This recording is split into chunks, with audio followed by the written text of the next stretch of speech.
18th century India was politically, economically, and socially fragmented. The great Mughal Empire that once united India was no more. Provincial powers became independent, and India was constantly engaged in civil wars. As a result, the British, who had been interested in India and its rich resources for a long time, took advantage of this internal weakness and were slowly gaining ground in India.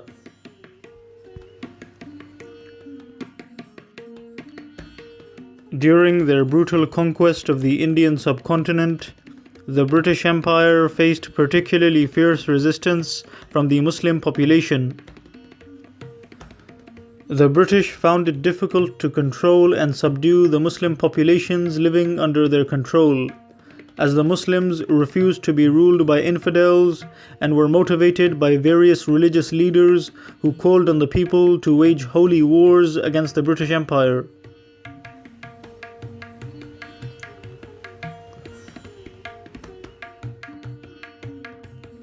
The first Indian to declare a jihad against the British invaders was a Muslim scholar known as Sayyid Ahmad Barelvi. Sayyid Ahmad Barelvi was born in the year 1786. He was born in the town of Rai Bareli on the outskirts of the city of Lucknow in North India.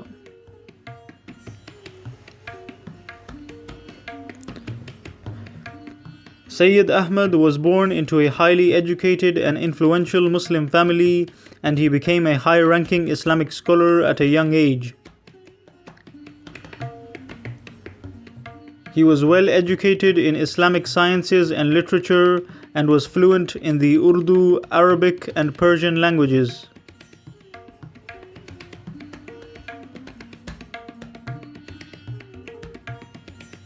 Sayyid Ahmad witnessed the decline and fall of the Mughal Empire that had ruled the Indian subcontinent for 3 centuries.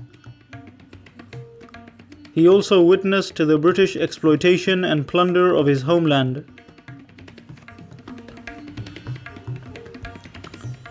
Therefore, at a young age, Sayyid Ahmad joined the armies of various provincial rulers such as Nawab Amir Khan of Rajasthan and fought multiple battles against the British in various different regions of India.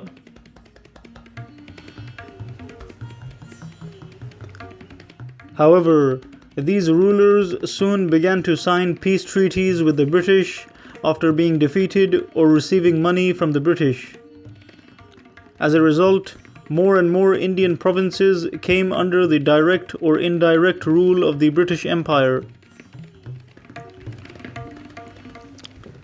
Therefore, Sayyid Ahmad realized that these rulers had no morals and Islamic values and were simply motivated by wealth and power. As a result, Sayyid Ahmad stopped fighting for these rulers and went back to his hometown, where he decided to declare his own holy war against the British invaders.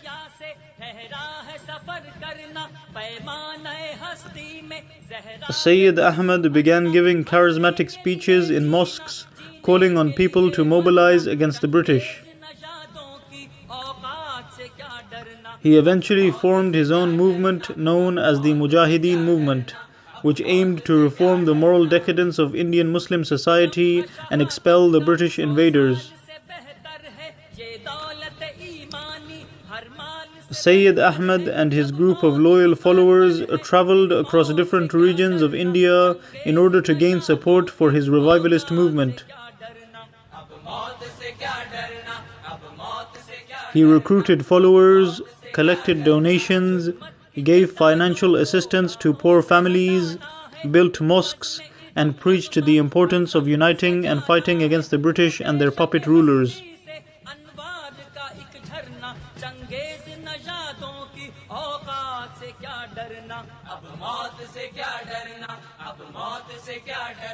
By the year 1825, Sayyid Ahmad Barelvi had gained thousands of loyal followers and had built a large army that was ready to wage a holy war against the British.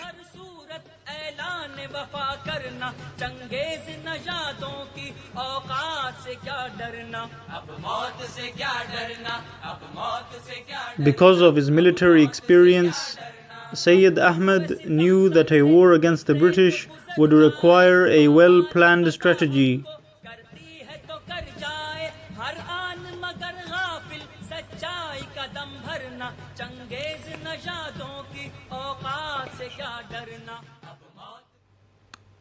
Therefore, Sayyid Ahmad decided to begin his war against the British in the rugged mountains of the northwestern frontier of India, which was on the border with Afghanistan. These high mountains would be a source of natural protection and would be an effective base from which Sayyid Ahmad could launch a guerrilla war against the British. Another reason for Sayyid Ahmad's decision to travel to the northwestern frontier was that it was inhabited by brave tribesmen who were devout Muslims and would therefore welcome him and support his cause.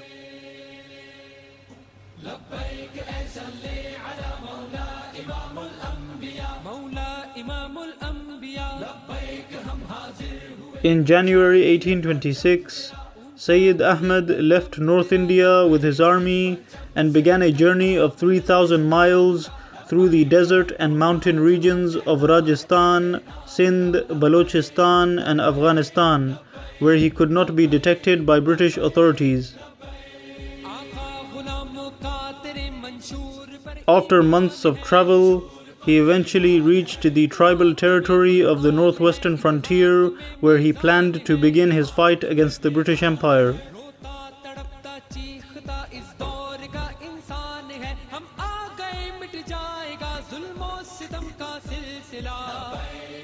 During this long journey, Sayyid Ahmad managed to gain even more followers, and his army continued to grow. Upon entering the frontier, Sayyid Ahmad won the allegiance of many local Pashtun tribes who were being oppressed by the British-backed warlord known as Ranjit Singh.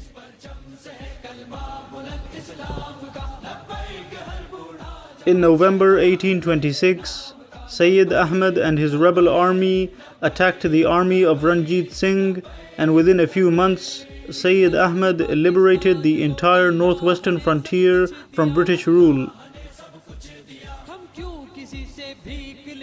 The entire British army, along with their puppet Indian militias, were forced to flee the northwestern frontier region of India.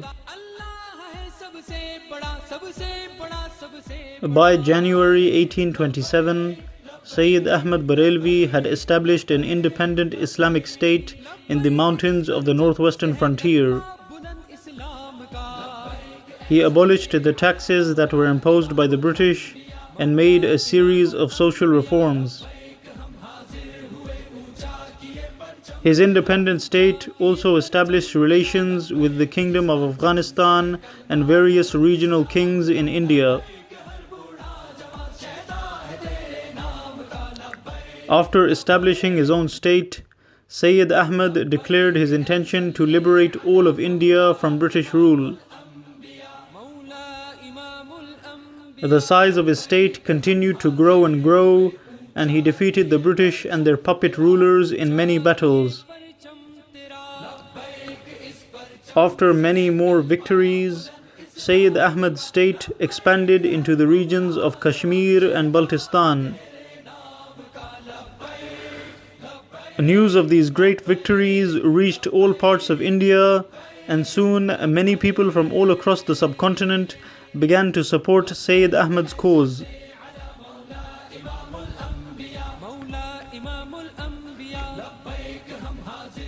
He was even supported by various Hindu leaders such as Maharaja Daulat Rao of Maharashtra, who sent him money and weapons.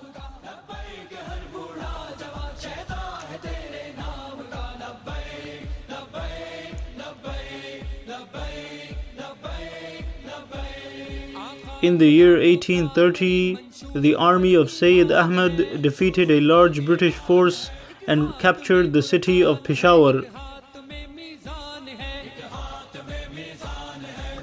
This was a huge blow to the British.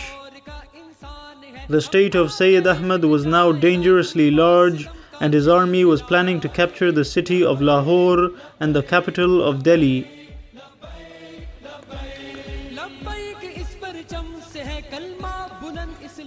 Therefore, the British focused all of their resources on crushing Sayyid Ahmad and his army of warriors, who were now a threat to the entire British occupation of India.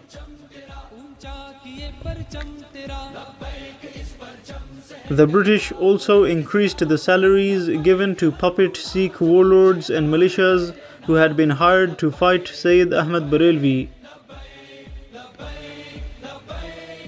After years of fighting the British, Sayyid Ahmad Barelvi was finally killed in 1831 at the Battle of Balakot, when he and his army were ambushed in a valley by Maharaja Sher Singh, who was a Sikh warlord that had been paid by the British.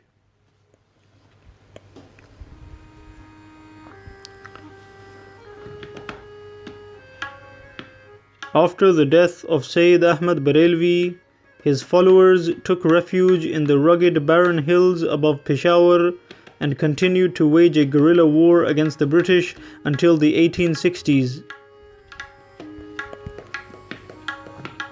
After the British reconquered the northwestern frontier, Sayyid Ahmad's followers were forced to flee the frontier.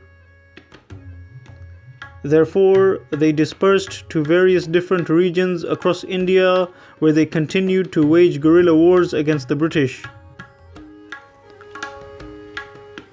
For example, Maulana Inayat Ali, who was a student of Sayyid Ahmad Barelvi, led his own guerrilla war against the British in the Swat Valley, until he was finally defeated by a British army led by General Cotton.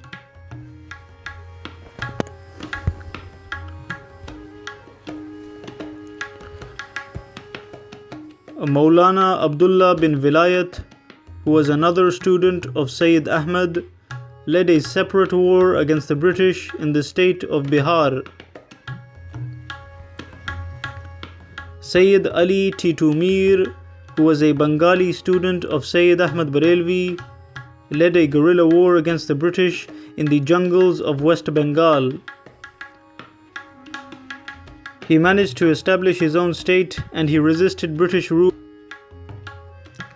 Many of Sayyid Ahmad's students also returned to North India, where the Mujahideen movement had begun, and established their own resistance groups in places such as Delhi and Lucknow. As a result, North India would later become a base for the 1857 Indian revolt against the British.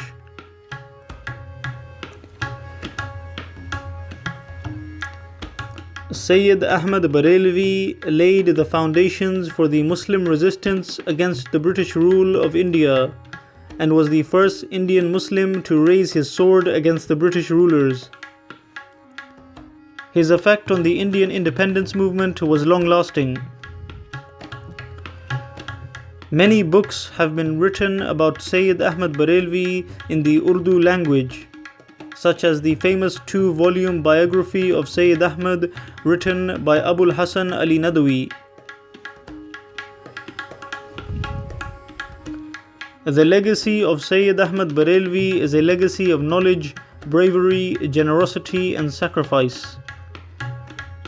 Sayyid Ahmad Barelvi refused to stand by and watch while his country was looted by the British.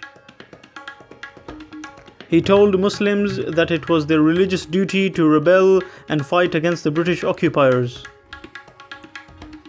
He was an inspiration not just to Muslims, but to all religious groups in India who saw him as an inspiration and a hero.